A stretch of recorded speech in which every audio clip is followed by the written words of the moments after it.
महाराज परीक्षित एक दिन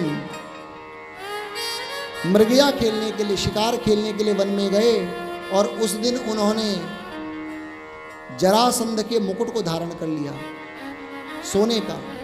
वही मुकुट जो भीम जरासंध को मार करके उसके मुकुट को उतार करके ले आए थे, और वो सोने का था।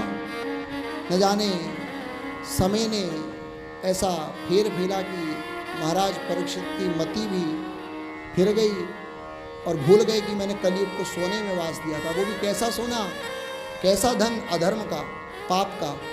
और उसी को अपने राजकोष से निकाला, सैनिकों से मंगाया, और बढ़िया सोना था जरासंध महाराज। और वो मुकुट पहन करके मृगया खेलने के लिए गए, और मृगया खेलते खेलते इनको प्यास लगी तो बगल में एक आश्रम दिखाई दिया किसी ऋषि का। उसी ऋषि के आश्रम में प्रवेश किया।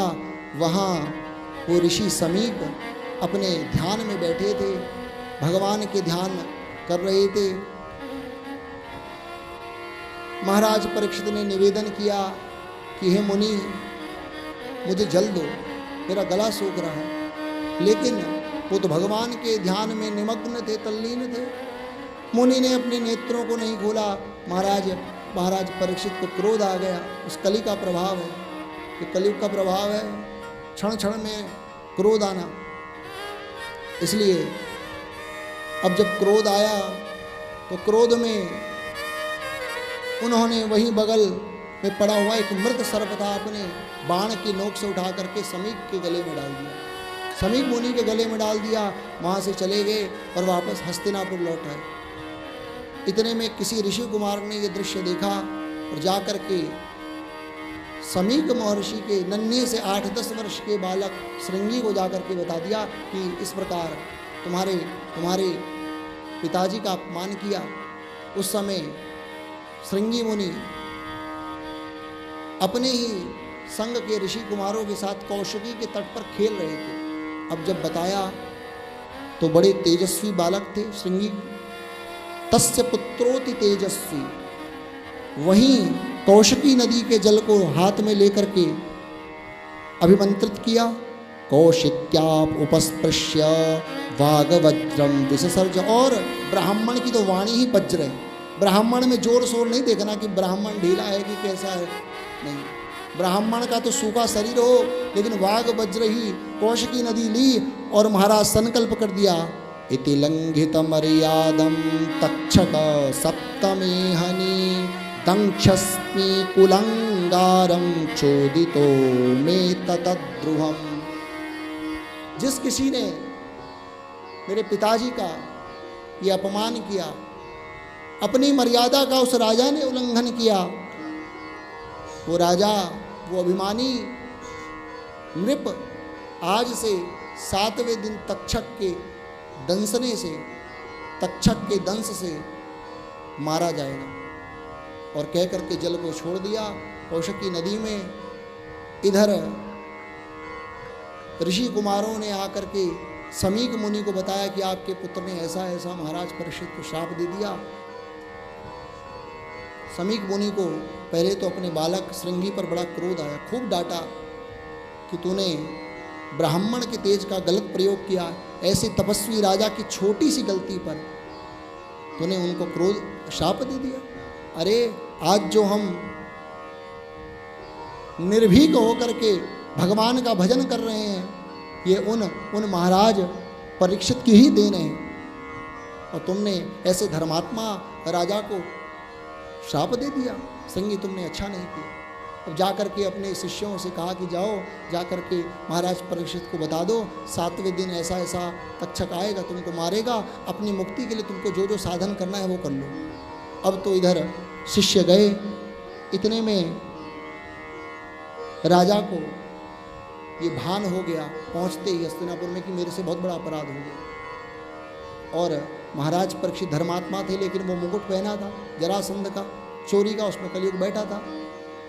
और भारी पश्चाताप करने लगे, पश्चाताप की अग्नि में जलने लगे और कहने लगे कि मैं बड़ा नीच हूँ। अहो मया नीच मनार्यवत्कृतम निरागसी ब्रह्मणि गूढ़ति। एक गूढ़ ब्राह्मण जिसने अपने तेज को छिपा रखा था, उस ब्राह्मण को मैं पहचान नहीं पाया। अरे मेरे से एक ब्राह्मण का अपराध हो गया, आज ही मेरा राज्य नष्ट हो जाए, आज ही मेरा कोष लुट जाए, आज ही मेरा बल नष्ट हो जाए, ब्राह्मण की क्रोधा अग्नि में जलकर मेरा सब कुछ नष्ट हो जाए। क्यों? क्योंकि मैं कम से कम नरक में जाने से तो बचूंगा। अद्यैव राज्यम बलमृद्ध कौशम प्रकोपित ब्रह्म कुलानलो में दहत्व भद्रस्य पुनर्न में भूत। क्यों? ताकि आगे फिर किसी ब्राह्मण गाय का मुझसे अपमान ना हो, इसलिए आज ही राज्य मेरा नष्ट हो जाए, मेरा बल नष्ट हो जाए, मेरा कोष नष्ट हो जाए। दहत्व भद्रस्य पुनर्न में भूत पापी यसी धीर द्विज गो भ्यः। किसी द्विज, किसी ब्राह्मण का और किसी गाय का मेरे से फिर कभी अपमान ना हो, इसीलिए आज ही ये सब मेरा नष्ट हो जाए। इतने में भारी पश्चाताप की अग्नि में जलने लगे। वो शिष्य आए और बताया कि महाराज ऐसा ऐसा है। परीक्षित ने तत्काल परीक्षित ने प्रायोवेशन करके अन्न जल का परित्याग कर दिया और गंगा के तट पर जा करके प्रविष्ट हो गए। प्रायोपविष्टम गंगायाम परितम परम ऋषिभि। और उधर अनेक ऋषियों को जब पता चला कि इस प्रकार महाराज परीक्षित को श्राप मिल गया, तो सोचो कितने बड़े महापुरुष राजा रहे होंगे, तभी तो राजर्षि कहा है पग पग पर सुखदेव ने। और जब पता चला तो अपने आप बड़े बड़े ब्रह्म ऋषि परम ऋषि परीक्षित को दर्शन देने के लिए आए। यहाँ तो संतों के पास दर्शन करने के लिए जाते हैं बड़े बड़े ब्रह्म ऋषि, बड़े बड़े परम ऋषि दर्शन के लिए स्वयं आ गए गंगा के तट पर। जिस समय वो प्रायोवेशन करके अन्न जल का परित्याग करके गंगा के तट पर बैठे थे, कौन कौन आया? तो कहा अत्रिर्वसिष्ठश्च च्यवनः शरद्वान् अरिष्टनेमि भृगुरङ्गिराश्च पराशरोगादिसुतोऽथ राम उतथ्य इन्द्र प्रमदेद्मबाहु मेधातिथिर्देवल आर्ष्टिसेनो भरद्वाजो गौतमः पिप्पलादः मैत्रे औरवः कवशः कुम्भयोनिर्द्वैपायनो भगवान् नारदश्च। सब आ गए, अत्रि वशिष्ठ च्यवन गौतम पिप्पलायन आविर्होत्र मैत्रेय वशिष्ठ के पुत्र शक्ति तो रहे नहीं। वशिष्ठ कौन है? पर दादा हैं सुखदेव मुनि के। पराशर उनके दादा, उनके पिता व्यास, ये सब वहाँ उपस्थित हो गए। भगवान नारद भी आए। ये सब बड़े बड़े परम ऋषियों से घिरे हुए महाराज परीक्षित गंगा के तट पर अन्न जल का परित्याग करके बैठे हैं। अनेक लोग उपाय बता रहे हैं, ऐसा करो बचने का, ऐसा करो ऐसा करो।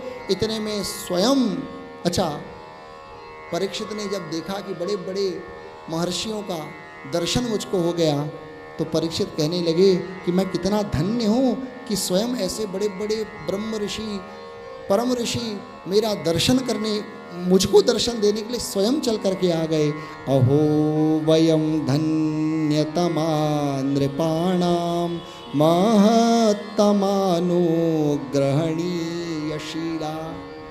मुझ पर अनुग्रह करने के लिए बड़े बड़े परम ऋषि ब्रह्म ऋषि अमलात्मा विमलात्मा परमहंस कोटि के महापुरुष स्वयं चल करके आ गए। ऐसा विचार हो ही रहा था। अनेक ऋषियों ने बताया ऐसा करो वो करो ये साधन करो, इससे तक्षक नहीं डसेगा, बच जाओगे। लेकिन देखो साधन मत करो महाराज। कितने साधन करोगे? कल भी बताया, श्रुति पुराण बहु कहे उपाई, श्रुति पुराण बहु कहे उपाई, और छूट न अधिक अधिक अरुझाई। श्रुति पुराण बहु कहे उपाई, छूट न अधिक अधिक अरुझाई। श्रुति पुराण बहु कहे उपाई, छूट न अधिक अधिक। श्रुति यानी वेद और पुराण यानी 18 पुराण, अनेक साधन लिखे हैं कि ये कर लो, ये कर लो, वो कर लो। लेकिन महाराज इतने साधनों को करोगे, जितना छूटने का, मुक्त होने का प्रयास करोगे, उतने ही इन साधनों में, बंधनों में फंस जाओगे। एक ही साधन कलयुग में है, केवल भगवान का नाम संकीर्तन। कल नाम पे बोलेंगे महाराज। आज अगर नाम की महिमा को बोल दिया तो आधे घंटे तो नाम पर फिर समय चला जाएगा। इसीलिए महाराज एक ही साधन है कि हरेर नामैव नामैव नामैव मम जीवनम कलौ नास्तेव नास्तेव नास्तेव गतिरन्यथा। केवल कलिकाल में एक नाम का आश्रय है, एक नाम का आश्रय है, भगवान के नाम में गति है। अन्य साधनों को दूर से प्रणाम करो महाराज, उलझ जाओगे, बंध जाओगे, योग भ्रष्ट हो जाओगे, भक्ति में भ्रष्ट नहीं होगे, ज्ञान में भ्रष्ट। आपने सुना होगा ज्ञान भ्रष्ट और योग भ्रष्ट, लेकिन कभी भक्ति में भ्रष्ट आपने सुना ही नहीं होगा शब्द। क्योंकि भक्ति तो ऐसा मार्ग है कि इस भक्ति के मार्ग में 9 योगेश्वर कहते हैं कि नेत्र बंद करके भागो, आंख बंद करके भक्ति के पथ पर भागो, और धावन निमिल्य वा नेत्रे नास्खलेत ना पतेत इह, ना तुम फिसलोगे और ना ही तुम गिरोगे। ऐसा भक्ति का मार्ग। और सोचो कितनी भक्ति की महिमा है। अन्य साधन तप का आश्रय लोगे तो फेल हो जाओगे, बहुत त्यागी बनोगे। तो देख लो आज जो त्यागी कह रहे हैं, बड़े बड़े आश्रम, बड़े बड़े मठ, बड़ी बड़ी व्यवस्थाएं हैं, तपसी धनवंत और दरिद्र गृहस्थ बेचारे दरिद्र हो रहे हैं, और जो तपस्वी हैं वो बड़े बड़े अरबपति खरबपति हैं। इसलिए महाराज कलयुग में ये सारे साधन छोड़ दो, केवल नाम का आश्रय कलयुग में रखो। और इतने में विचार हो ही रहा था कि न जाने भगवान ही सुखदेव का रूप बना करके आ गए, और भगवान सुखदेव अपनी मस्ती में, अपनी मौज में भागवत के 10वें स्कंद का पाठ करते करते न जाने अचानक से वहाँ प्रविष्ट हो गए। जैसे ही आए सारे लोग वहाँ उठ करके खड़े हो गए। सारे भगवान वहाँ आकर के आ गए। तत्राभवद भगवान व्यासपुत्रो यदृच्छया गामटमानो नपेक्षा अलक्षलिंगो निजलाभतुष्टो वृतश्च बालैरवधूतवेश तं द्वैष्टवर्षं सुकुमारपाद करोरुबावंसकपोलगात्रं चार्वायताक्षो न सतुल्यकर्ण शुभ्रवाननं कम्बुसूजातकण्ठं निगूढजत्रुं पृथुतुङ्गवक्षस मावर्तनाभिं बलिबल्गूदरं च दिगम्बरं वक्त्रविकीर्णकेशं प्रलम्बबाहुं समरोत्तमाभं श्यामं सदापि चवयोङ्गलक्ष्म्या स्त्रीणां मनोज्ञं रुचिरस्मितेन प्रत्युत्थितास्ते मुनय स्वासनेभ्य तल्लक्षणज्ञा अपि गूढवर्चसं तत्राभवद्भगवान् व्यासपुत्रो यद्रेच्छया गामटमानोऽपि च अलक्षलिंगो निजलाभतुष्टो वेता शबालैरवधूत। भगवान सुखदेव का आगमन हो गया महाराज। तत्राभवत भगवान व्यासपुत्रो, अपनी इच्छा से यदृच्छया गामटमानो नपेक्षा, भगवान कृष्ण ही व्यास नंदन सुखदेव का रूप धारण करके आ गए। अपनी इच्छा से आए, किसी ने उनको बुलाया नहीं। यदृच्छया गामटमानो नपेक्षा, क्योंकि उनको तो किसी की उपेक्षा करते नहीं। दिगंबरम और अलक्षलिंगो निजलाभ तुष्टो, कोई चिन्ह भगवान सुखदेव के शरीर पर नहीं है। कोई ऐसा चिन्ह नहीं है जिस चिन्ह को देख करके ये पता चल जाए कि भगवान शुकदेव ब्रह्मचारी हैं, भगवान शुकदेव गृहस्थी हैं, भगवान शुकदेव वानप्रस्थी हैं, सन्यासी हैं। कोई चिन्ह नहीं। यहाँ तक कि यज्ञोपवीत भी नहीं है कि पता चल जाए कोई द्विज है, कोई ब्राह्मण है, ये भी नहीं है। शरीर में एक कपड़ा तक नहीं है। अलक्षलिंगो निजलाभ तुष्टो, निजलाभ तुष्टो वृतश्च बालैरवधूत वेशा। अवधूत वेश है, बिल्कुल नंग धड़ंग जैसे बाबा है। और जिस समय हस्तिनापुर के गांवों से होकर के भगवान शुकदेव आ रहे हैं, उस समय उनको तो बेचारे कोई पहचानता नहीं है कि कितने बड़े महापुरुष हैं, परमहंस हैं। छोटे छोटे बच्चे, बालक उनको कंकड़ मार रहे हैं, पत्थर मार रहे हैं, कोई थूक रहा है, कोई लकड़ी की नोक उनकी कमर पे चुबा रहा है, क्योंकि पागल बाबाओं जैसा वेश है, नंग धड़ंग। लिखा है अलक्ष लिंगो, कोई चिन्ह नहीं कि बड़ी बड़ी मालाएं हों, हैं बड़ा बड़ा ऊर्ध्वपुंड लगा हो कि लोग पहचान जाए वैष्णव है कि त्रिपुंडधारी है। क्या है? संत है, सन्यासी है, कोई बहुत बड़ा ब्राह्मण है, विद्वान है, नहीं। पागलों जैसा वेश भगवान शुकदेव का है। इसलिए बालकों ने, स्त्रियों ने यही समझा कि कोई पागल आ रहा है गांव की गलियों में घूमते हुए, तो कोई कंकड़ मार रहा है, कोई पागल बाबा कह रहा है, कोई पानी फेंक रहा है भगवान शुकदेव पर। लेकिन भगवान शुकदेव को ना अपने मान से, अभी देखो इधर आएंगे समस्त बड़े बड़े ऋषि उठ करके इनको प्रणाम करेंगे, इनके परदादा वशिष्ठ उठेंगे, इनके दादा जो हैं पराशर जी, इनके पिता व्यास जी भी इनको प्रणाम करेंगे। और देखो यहाँ पर गांव मोहल्ले के जो स्त्री पुरुष हैं वो इनका अपमान कर रहे हैं। लेकिन परमहंस ऐसे होते हैं कि ना किसी के अपमान से और ना ही किसी के बहुत ज़्यादा सम्मान से इनको फर्क पड़ता है। इधर शुकदेव जी आए, तम द्वैष्ट वर्षम सुकुमार पाद, 16 वर्ष की इनकी अवस्था है।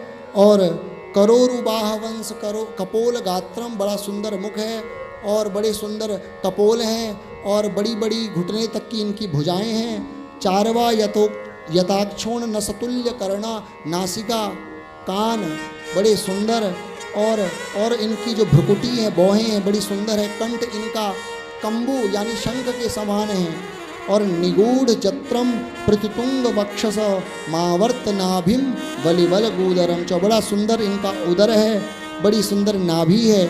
और दिगंबरम वक्त्र विकीर्ण केशम, पूरा शरीर दिगंबर है और बिखरे हुए बाल हैं, घुंघराले घुंघराले केश यहाँ तक आँखों के आगे आ रहे हैं, कानों को ढक रहे हैं। ऐसा अवधूत वेशधारी भगवान शुकदेव जी का स्वरूप है। श्यामम सदा पीच्य वयोंग लक्ष्म्या, स्त्रियां उनके तेज को देख करके आकर्षित हो गईं। स्त्रीणाम मनोज्ञम रुचिरस्मितेना, और इतने में जो ही शुकदेव जी वहाँ गंगा के तट पर पधारे तो प्रत्युत्थितास्ते मुनय श्वासनेभ्य तल्लक्षणज्ञा अपि गूढ़वर्चसम। गांव मोहल्ले के स्त्री पुरुष तो उनके तेज को ना पहचान सके, लेकिन उस सभा में वशिष्ठ, नारद, अत्रि, धौम्य, बड़े बड़े महापुरुष, पराशर, व्यास, ये सब बैठे हैं। ये सुखदेव जी के गुप्त छिपाए हुए प्रभाव को, शक्ति को समझ गए और तत्काल अपने अपने आसनों से उत्थितास्ते मुनया श्वासनेभ्य, स्व अपने आसन से उठ खड़े हुए और उठ करके साष्टांग इनको प्रणाम किया। और इनको पहले परीक्षित ने पूजन किया, परीक्षित ने पूजन करके व्यास गद्दी पर बिठाया और तब जाकर के बड़े बड़े लाखों करोड़ों सतयुग के वशिष्ठ आदि जो महर्षि हैं वो तब जाकर के अपने अपने आसन पर बैठे। इसीलिए जब भी व्यास जी आए तो ये परंपरा है भागवत की, श्रोताओं को उठ जाना चाहिए और जब तक वो व्यासपीठ पर ना बैठें तब तक नहीं बैठना चाहिए। हमने बताया, अगर आपको पता होगा तो अच्छी बात है, प्रमाण यहाँ से हमने बता दिया। उत्थितास्ते मुनयः श्वासनेभ्य, अपने अपने आसनों से बड़े बड़े मुनि उठे, उठ करके प्रणाम किए। ज्ञानियों की कोई उम्र नहीं होती, न ज्ञानी किसी के बेटा है, क्योंकि वो तो अपने ज्ञान से वो सारा मोह ममता को उन्होंने उसका अतिक्रमण कर दिया। अब कोई उनको बेटा समझे, कोई उनको पति समझे तो वो समझता रहे, लेकिन उनकी दृष्टि में ये सब माइक है। इसीलिए अब सुखदेव भगवान आए, परीक्षित ने पूजन किया और परीक्षित ने कहा, अहो अद्य वयम ब्रह्मन् सतसेव्या छत्रबंधव कृपया तिथि रूपेण भवद्भिस्तीर्थका कृता। प्रभु हे भगवान, आप जैसे महापुरुष ने हम जैसे अधम क्षत्रियों को, हम जैसे पापी क्षत्रियों को, जिन्होंने ब्राह्मणों का अपमान किया, एक ब्राह्मण का मैंने अपमान किया और आज एक ब्राह्मण मेरी सदगति करने के लिए आ गए। भाई देखो, ब्राह्मण के ही श्राप को एक ब्राह्मण काट सकता है। जैसे विष को, अग्नि को, लोहा लोहे को, ऐसे ही भगवान जानते थे कि मैं परीक्षित का उद्धार कैसे करूंगा, ब्राह्मण के श्राप से तो नहीं बचा जा सकता। तो भगवान स्वयं ब्राह्मण का रूप धारण करके व्यास नंदन सुखदेव के रूप में आ गए, और व्यास नंदन सुखदेव के रूप में आ गए। परीक्षित कहते हैं, हम अधम क्षत्रियों को आप जैसे ब्राह्मणों ने अपनी सेवा का अधिकारी समझा।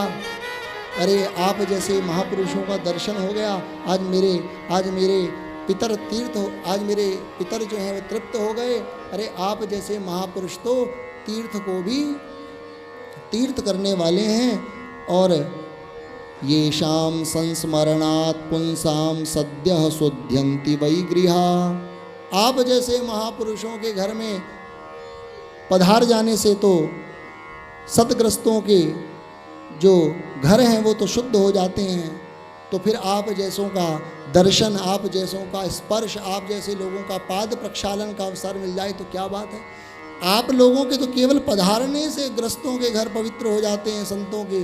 और यदि उनके चरण प्रक्षालन का, यदि उनके स्पर्श का, यदि उनको आसन वो कुछ समय तक के लिए हमारे घर में बैठ जाएं तो क्या ही कहना है। किम पुनर्दर्शन स्पर्श पाद शौचासनादिभिः।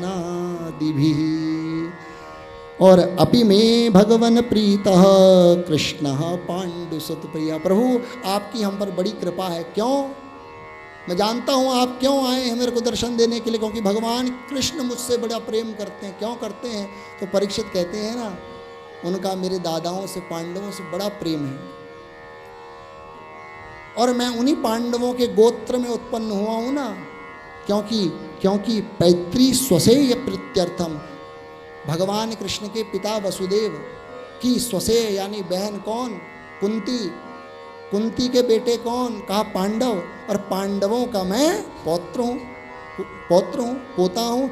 इसीलिए क्योंकि उनका मेरे दादाओं पांडवों से प्रेम है, इसलिए स्वाभाविक उनका मुझसे प्रेम हो गया। इसीलिए आप मेरी सद्गति करने के लिए आए हैं। अपि में भगवन प्रीतः कृष्ण पांडुसुप्रिय पैतृ स्वसेय प्रीत्यर्थम तदगोत्रस्यात् बंधवा। मैं उन्हीं के गोत्र में उत्पन्न हुआ हूँ, इसलिए प्रभु आपकी बड़ी इच्छा है। अतः पृच्छामि संसिद्धिम योगिनाम परमं गुरुम पुरुषस्य यत् कार्यम म्रियमाणस्य सर्वदा। परीक्षित ने यहाँ प्रश्न कर दिया म्रियमाण व्यक्ति को, क्योंकि एक दिन सबको मरना है, इसीलिए अपने लिए प्रश्न नहीं किया। जो मरण धर्मा है उसको क्या करना चाहिए कि उसकी गति हो जाए, सदगति हो जाए। हे मुनियों के गुरु, मैं आपसे पूछता हूँ, क्योंकि आप जैसे महापुरुष तो उतने ही घर किसी ग्रस्त के घर में खड़े रहते जितना एक गाय दूहने में समय लगता है। नूनम भगवतो ब्रह्मण गृहेषु गृह मेदिनाम ना लक्षते ह्यवस्थानम अपि गोदोहनम क्वचित। यहाँ पे प्रथम स्कंद का समापन है। आज बहुत लंबी छलांग मारनी है। कल ठाकुर जी का जन्म भी करना है, इसलिए आज भजन नहीं, आज केवल कथा होंगी। और कल महाराज लगातार 5-6 भजनों में